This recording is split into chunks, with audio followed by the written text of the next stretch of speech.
అందరికీ హాయ్ అండి. నేను ఉష. ఈరోజు కొత్తిమీర టొమాటో పచ్చడి చేస్తున్నాను.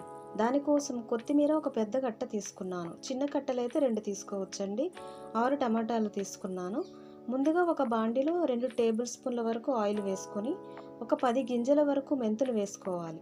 తరువాత ఒక టీ స్పూన్ జీలకర్ర, ఒక టేబుల్ స్పూన్ మినప్పప్పు, ఒక టేబుల్ స్పూన్ పచ్చిశనగపప్పు, అలాగే ఎండుమిరపకాయలు ఒక 20 వరకు తీసుకున్నానండి. మీ కారాన్ని బట్టి మీరు తీసుకోవచ్చు. వాటిని 2 ముక్కలుగా చేసి వేసానండి, ఎందుకంటే త్వరగా వేగుతాయని. ఇలా దూరగా వేగిన తర్వాత వాటిని ఒక ప్లేట్లో తీసుకోవాలి.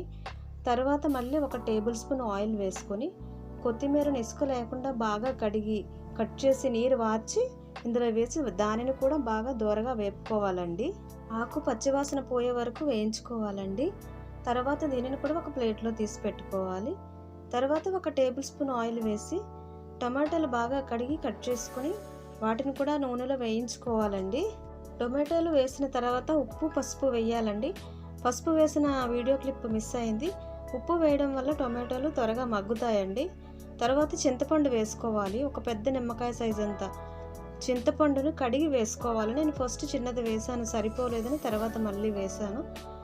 తర్వాత ఇది చల్లగా అయిన తర్వాత ఫస్ట్ దినుసులు ఏవైతే ఉన్నాయో వాటిని మనం గ్రైండ్ చేసుకోవాలండి. ఫస్ట్ అవి వేస్తేనే బాగా మిక్స్ అవుతాయి.